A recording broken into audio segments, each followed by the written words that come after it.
Skreće li Europa oštro u desno nakon izbora u lipnju? Pitamo i naše goste, sugovornike. U Briselu nas čeka Walter Flego, član EU grupacije Obnovimo Europu. Gospodine Flego, srdačan pozdrav. Dobro jutro, dobar dan. Također u Briselu nas čeka i Ladislav Ilčić, član europskih konzervativaca.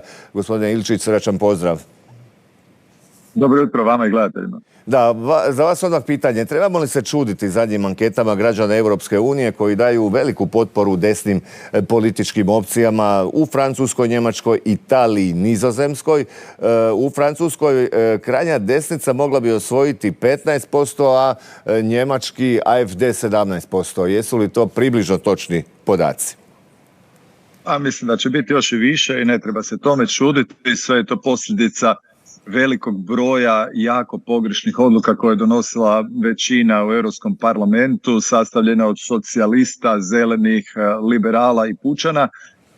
Tu kad govorimo o tim pogrešnim odlukama, prvenstveno mislim na takozvani zeleni plan, znači koji je očito uništio europsku poljoprivredu sa jednim potpuno pogrešnim pristupom. Znači mislim, ako oni smanje europsku poljoprivredu 20%, neće ljudi 20% manje jesti, nego jednostavno ćemo uvoziti hranu iz inozemstva koja se ni približno nema iste ekološke standarde kao mi u Europi, dakle neće se na taj način ništa ekološki popraviti, a istovremeno će se osiromašiti sama Europa i njezin utjecaj u svijetu. Onda nakon toga svakako moram spomenuti i društveno potpuno jedno pogrešan pristup u kojem je jedan normalan obiteljski život proglašen nevrijednim pažnje, promiču se promjene spola, LGBT, znači samo takvi nekakvi društveni konstrukti, iznad svega pristup migracijama, koji je isto potpuno pogrešan. Tako da kad vi govorite, ili ne vi, ili europski mediji o nekakvoj ekstremnoj desnici, ja samo želim reći da se taj mainstream, ta većina u Europskom parlamentu toliko okrenula u lijevo, da nekakve normalne ideje koje bi trebale biti nekako u centru, one su proglašene desno ili ekstremno desno. Tako da svi ti nazivi u stvari treba ih uzeti sa dozom opreza. Gospodine Flego, kako komentirate vi zadnje ankete i mislite li da se one ipak mogu bitno promijeniti prije 9. lipnja? Pa treba pogledati cijeli kontekst. Dakle, nije baš sve to tako kako smo sada čuli. Pred minutu, dvije, ono što treba najprije reći da se živi teško. Živi se teško, inflacija je, sad možemo mi analizirati zašto je tome tako, možemo se okrenuti i prema ratu i prema cijeni energenata koji utječu na inflaciju i naravno kad je teško, ljudi nisu zadovoljni, ljudi se zatvaraju, što je normalan proces, što se dešava više puta u povijesti i naravno dakle da onda i neki političari naravno objašnjavaju kako ta Europa ne vrijedi, kako donosi nakaradne odluke, kako da smo mi sami, kao što su pričali kolege u Ujedinjenom kraljevstvu, raslo bi ovdje sve med i mlijeko, no naravno da to nije tako. Ono što mislim da trebamo shvatiti, da vremena jesu izazovna, da ovi izbori koji će biti ispred nas za manje od 4 mjeseca definitivno će promijeniti sliku političku Europe, ali i biti možda i najvažniji do sada. A ono što jedino se mogu složiti sa kolegom ovoga prije mene, Ilčićem, koji je pričao, je činjenica da mi smo ovdje puno odluka donosili, no međutim nedostajalo je kompenzacijskih mjera zašto se ja non stop zagovaram. Dakle, naravno da ako se nešto ograniči ili reducira, treba onda iz europskog proračuna nadoknaditi tom poljoprivredniku, tom industrijalcu, obrtniku, trošak koji će takva odluka proizvest, a da on bude konkurentan sa kolegama iz Amerike, sa kolegama iz Kine ili sa nekom drugom proizvodnjom negdje. To dakle je nešto što je Europa shvatila, čemu se sada maksimalno okrećemo, zato između ostalog služe i različiti kompenzacijski fondovi, ali i ovaj veliki koji trenutno ide za otpornost, dakle Europske unije. Na tome ćemo raditi i od 27. dalje, tako da vjerujem da smo poruke svi zajedno shvatili. Gospodin Ilčić, koliko recimo izjave i istupi Trumpa utječu na europsku politiku u ovom trenutku i građane koji na neki način postaju sumnjičavi, da ne kažem pesimistični prema zajedničkoj europskoj politici, pa prednost daju nacionalnim politikama i političarima, a ne europskoj obitelji? Pa, dakle, kao prvo moram reći da su SAD i Europa spojene posude, da mi ipak dijelimo zajednički kulturološko i civilizacijsko okružje jedne slobode, demokracije i tako dalje, ali isto ono što se događa u Europskoj uniji događa se i u SAD-u, dakle, malo ću sad replicirati kolegu Flegi, dakle, stavljanje rasta cijena energenata u kontekst rata, što se dalo naslutiti s ovog, ja smatram jednostavno pogrešno, jer su cijene energenata porasle pola godine prije početka rata u Ukrajini, isključivo zato zbog tog zelenog plana, zato što su jednostavno ti zeleni ukidali sve izvore energije, znači zatvorili su sve nuklearne elektrane u Njemačkoj, na koncu sad kao posljedica toga otvaraju termoelektrane na ugljen, znači ponavljam, oni čak ni ekološki nisu uspješni, ali to zbog takozvanog ambicioznog pristupa zelenog su jednostavno napravili katastrofu za europsku industriju, isto kao što radi Biden u Americi.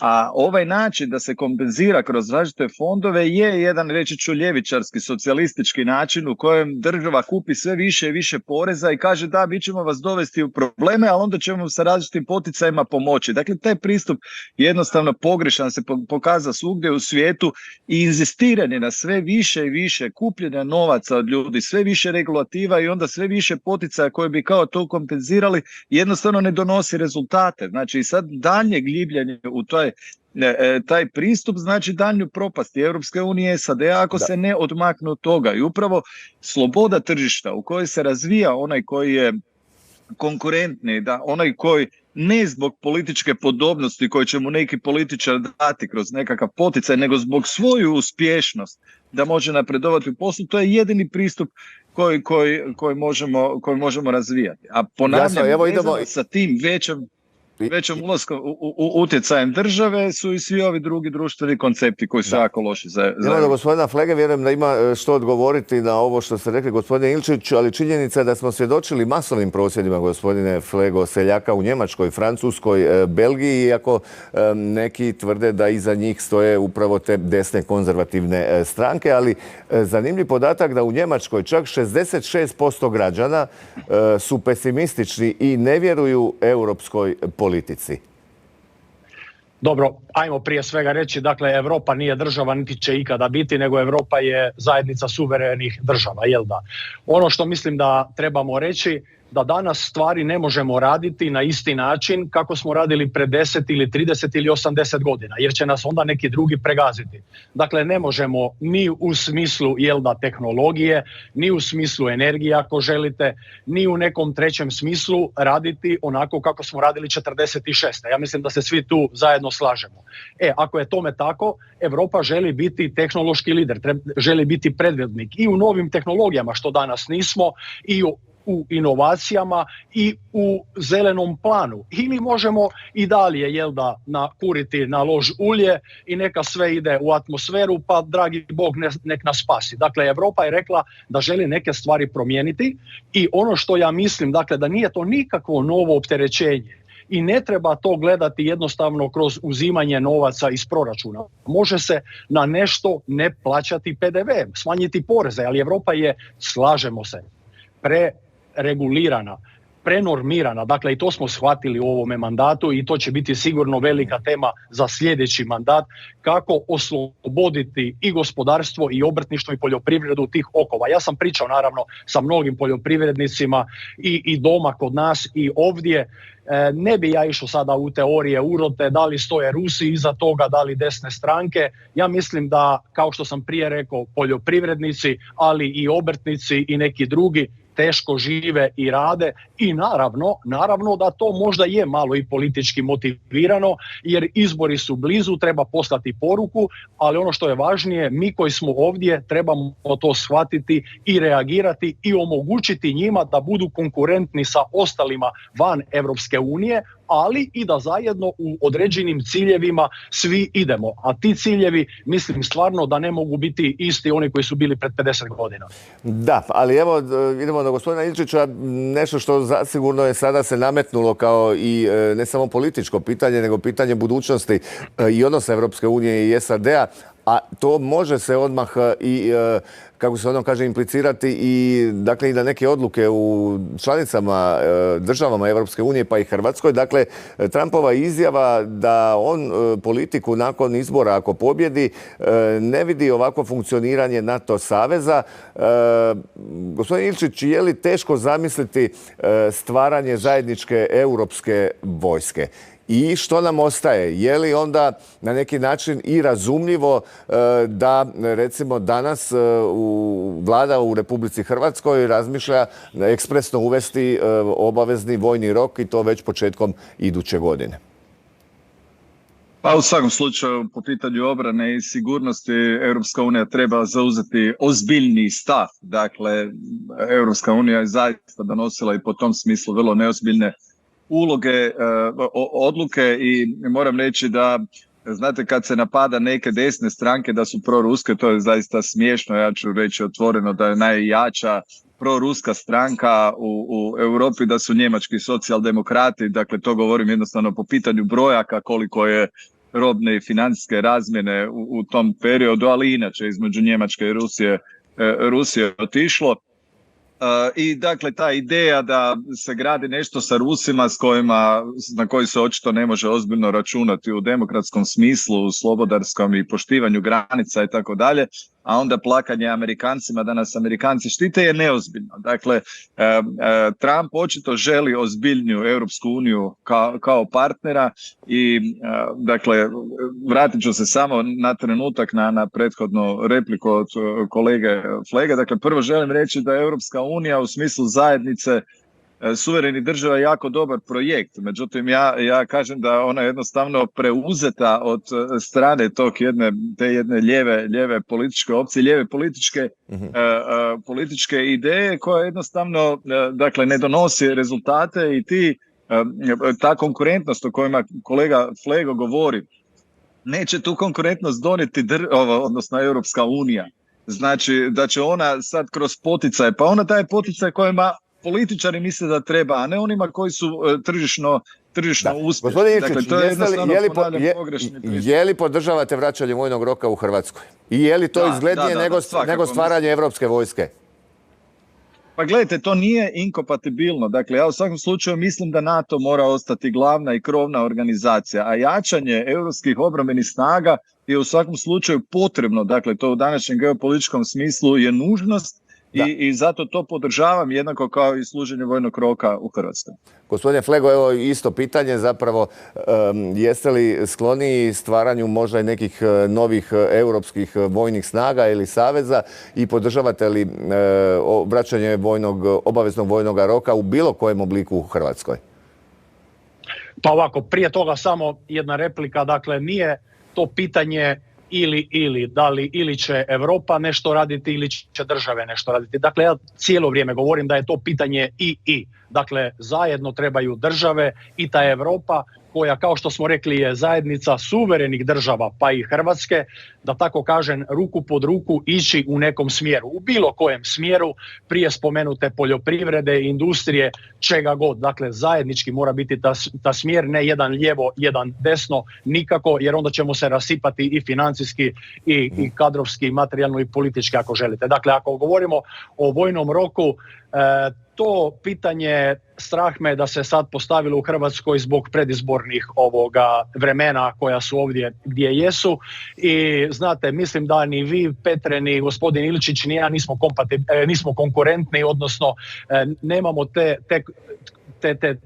ta znanja, dakle, da kažemo da ili ne, zašto se mi zalažemo. To prije svega treba reći struka, ljudi koji žive i rade taj posao svaki dan. Da, desile su se promjene u našem okruženju, Da, trebamo više razmišljati o našoj obrani. Da li će to biti jačanje naše hrvatske vojske, profesionalnih vojnika? Da li će biti to jače motiviranje dobrovoljnih uz određene i materijalne satisfakcije? Da li će to biti jačanje europske vojske? Ja mislim da je to i da, i da, i da. Da li će to biti još nešto? Ne znam. No, međutim, to nemojmo ovako u 15 dana ili 30 sada pred izbore prelomiti i reći bez ozbiljnih analiza, bez obzirnog mišljenja struke i ponavljam, nije to pitanje ili.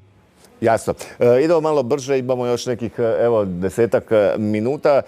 Gospodine Ilčić, dakle, kako je raspoloženje po vama Hrvata za europske izbore i kakve mislite političke opcije da se preferiraju? Nama, ja mislim da to nije nikakva tajna i da neću pogriješiti, da građani više su fokusirani na ove parlamentarne izbore, a manje na europske izbore. U krajnjoj liniji to je zadnji put pokazala, mislim, i izlaznost. Da, mislim, još uvijek ostaje činjenica da se 70% zakona u Hrvatskom saboru donosi prema uredbama i direktivama iz Europske unije, što znači da se većinu stvari određuje ovdje. Meni je žao i tu se slažem sigurno i sa gospodinom Flegom i sa drugim kolegama da se premalo daje medijske pažnje stavovima koji se iznose u Europskom parlamentu. Ali još uvijek, dakle, moram reći da ta slaba izlaznost za Europski parlament je posljedica upravo od narođenja europske politike. Znači mi, evo u našoj grupi i na toj takozvanoj desnici i ekstremnoj desnici, ne znam kako nas sve zovu, non stop izražavamo važnost supsidijarnosti. Znači, supsidijarnost je načelo koje kaže da uvijek što niža razina mora odlučivati, odnosno da se pita ljude. A Europska unija sve više teži takozvanom Brussels bubble, znači taj mjehurić briselski u kojem su si oni svi jako važni, u kojem će oni svi odrediti svima nama što trebamo raditi i u tom ne samo da se povežu sa različitim lobijima, nego jednostavno potpuno promaše politiku kao što je po pitanju poljoprivrede i onda na koncu ljudima ne preostaje ništa drugo nego da idu na prosvjede i da se bune protiv takve centralizirane europske politike. Idemo brzo do gospodina Flege. Kako Hrvati po vama gledaju na europske izbore? Ja možda griješim, ali naši ljudi na Europsku uniju gledaju koliko im to osigurava, kažem sad paušalno ocjenjujem, koliko im to osigurava turističku zaradu, mogu li više zaraditi ako se zaposle u bogatijim zemljama Europske unije, mogu li iz fondova izvući kakva bespovratna sredstva za poljoprivredu ili za ove solarne panele, a možda malo gledaju i zapravo su upoznati i svjesni da je Europska unija na raskrižju, pa kao i cijeli globalni svijet u ovom trenutku. Pa dobro ste vi to ukratko upisali. Dakle, ono što je najvažnije, trebamo shvatiti da Europska unija nije bankomat. I mene često nervira, reći ću, dakle, puno tih naših razgovora ili napisa kod nas doma gdje se nešto besplatno dijeli, dakle, iz Europske unije. Nema besplatnog, ni ručka, ni fonda. Sve to sutra treba će vratiti u ovaj europski proračun. Zato mislim kao prvo da trebamo svi zajedno shvatiti da je izuzetno važno sada ne samo koliko se novaca povuče iz te Europe, već kamo se on ulaže i da li on doma kod nas stvara nova radna mjesta ili neke uštede. Dakle, mislim da o tome se općenito u javnom prostoru u Hrvatskoj premalo priča, za razliku od nekih drugih država gdje to je top tema. Ali vi ste dobro postavili stvar. Ja zbilja mislim da ovih 12 sati koji će biti 9.6., dakle od 7 ujutro do 7 na večer, da je tih 12 sati nešto što će odrediti sljedećih bar 5 godina Europe, odnosno Europske unije. Da li će ona biti manje važna u globalnom svijetu, više važna? Kakva će biti budućnost naših susjeda, odnosno koji je stav nas oko širenja Europske unije? Da. Hoćemo li i dalje se zatvarati ili ćemo otvoriti vrata pa i prema onima koji su možda drukčiji od većine o čemu je gospodin Iličić u početku pričao, gdje želimo da su svi ravnopravni bez obzira na vjersku, na vjeroispovijest, bez obzira na seksualno opredjeljenje, bez obzira na neke druge stvari koje mislim da ne bi trebali gledati, već u toj ujedinjenoj Europi gledati interes svakog pojedinca, ali i Europe kao takve. Dakle, da, slažem se da je Europska unija na raskrižju, ali isto tako se slažem da bit će jako teško motivirati građane da izađu, iako vjerujem da, znate, ne razmišljaju svi kao što mi sada razmišljamo, ajmo reći, evropski, imaju onih potpuno drugih koji bi htjeli rušiti tu Europu, pa i oni će ići na izbore. Euroskeptici, da, imamo... Kratko, još samo dva pitanja, mislim da su važna i zajednička su, evo, stvarno vas molim rečenicu po dvije. Gospodine Ilčić, ako budu izbori, o tome se sada sve više špekulira, dakle parlamentarni, u samom kratkom razmaku prije europarlamentarnih izbora, hoće li to još negativnije utjecati na izlaznost za europske izbore? Pa ja se toplo nadam da će to djelovati motivirajuće i za izlazak na europske izbore. Jer ljudi moraju shvatiti i shvatit će ili prije ili kasnije da su nacionalne politike jako povezane sa europskim politikama. Hrvatska je premala zemlja da bi ona mogla imati sama svoje politike i reći baš nas briga što se događa u Europskoj uniji i da tu mi moramo graditi nekakvu svoju nacionalnu suverenističku politiku. Dakle, ne možemo se poput, evo moram sad reći, našeg premijera isključivo poslušnički ponašati prema politikama Europske unije i moramo povezivati te dvije politike, ali upravo ovaj rast konzervativaca koji je posljedica svih ovih loših odluka ovog mainstreama u Europskoj uniji može nam biti pokazatelj u kojem smjeru treba ići.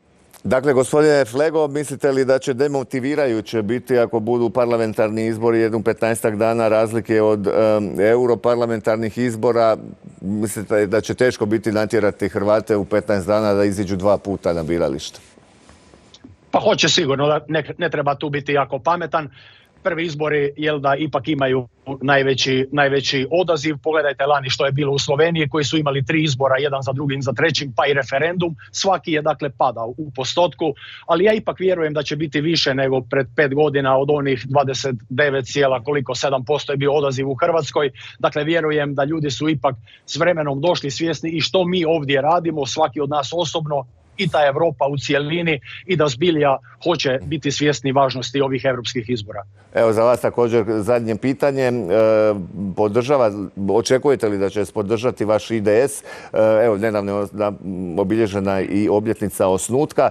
Naravno, i hoće li vas podržati i Savez centra? Dakle, tu su i Reformisti, Fokus i PGS.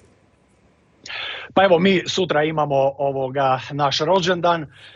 Ono što želim reći da ništa još nije definitivno. U ožujku apsolutno ćemo donositi te nekakve odluke. Priča se o tome, priča se isto tako na našim sastancima i uključivanju još nekih drugih grupa, odnosno političkih stranaka u ovaj savez, u ovaj otvoreni savez, građanski savez, liberalni, centristički savez koji ima svoj jasan program i vjerujem da će to sve skupa na kraju biti itekako dobro.